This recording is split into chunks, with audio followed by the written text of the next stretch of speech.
everyone, seeing that Easter is fast approaching, today's recipe is going to be another Easter favorite, hot cross buns. And believe me when I say these are really easy to make, absolutely delicious. So first to a bowl, I'm going to add 1 cup of warm evaporated milk. Full cream milk or any type of milk will work just fine. 1 packet of instant yeast, and that's about 1 tablespoon. And because it's instant yeast, automatically it's activated. You don't have to sit and wait for it to become active. Now in with 1 egg and some melted butter. I'm going to mix that in, and as you can see, the warm milk helps the activation of the yeast. See those bits of foam? Yes. Now in with about 1/2 cup of sugar. A full ingredient amount will be listed down below in the description box. And when I say this hot cross bun recipe is so easy, now in with some currant or raisins, also some mixed peels, and the fruits are very optional. You could leave your bun plain, it's your choice. Now in with some orange zest, which I always mention gives great flavor, a bit of nutmeg, some cinnamon powder, and some vanilla essence. Going to mix this well, and I always say combine your ingredients over which way you prefer. I just choose to make it as easy as possible. Now in with about 4 cups of all-purpose flour and a tip of salt. Now I am going to mix this together, and if you find it becomes too sticky, just add a bit more flour and continue mixing. Now is where you're going to get your hands in and start kneading. I'm going to knead this for about 4 to 5 minutes, and the kneading is what helps to develop the gluten in the dough, giving you that light, fluffy, moist buns.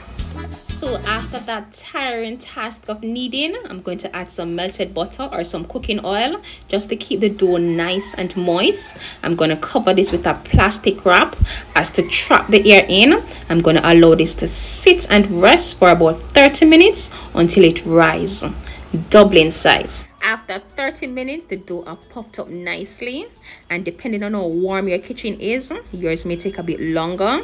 I'm going to transfer this to a clean surface. I'm going to cut these into 12 equal dough pieces.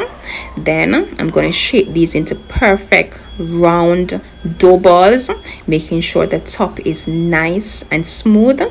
And if you could do a better job than what I'm doing in terms of shaping, that would be perfect.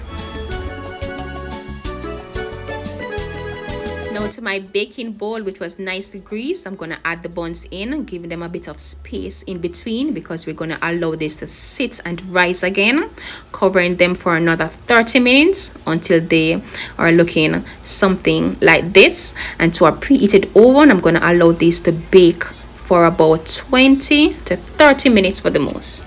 So while the buns are baking, I'm going to be making a nice citrus glaze to baste the bun when they are done. So to a saucepan over low heat, in with a tad bit of water, some sugar, and some orange peel to give it that nice citrus flavor. I'm going to allow this to boil just for a few minutes until it becomes nice and thick. Then I'm going to set it aside to cool. 25 minutes later, the buns are done, smelling absolutely delicious. I'm going to glaze them while they're still hot, and the citrus glaze combined with the smell of freshly baked buns smell absolutely delicious. Now I'm going to allow this to sit and cool down a bit because at this time they are just buns. Going to need the cross to make it hot cross buns. Right, so to our bowl, I'm going to add 1 cup of icing sugar, a tad bit of orange, lime, or lemon juice just to give the icing that citrus flavor. Going to mix this, making sure it's not too runny.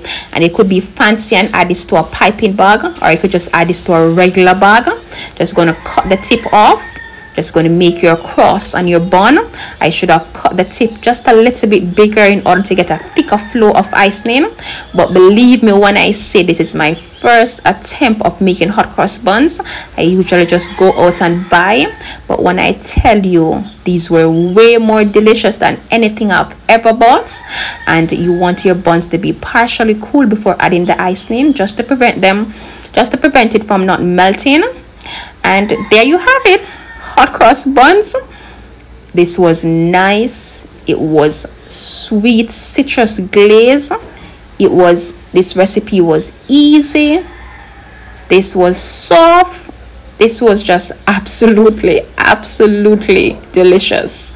I just want to thank you so very much for watching. And remember, if you like this video, do not leave without clicking the like button.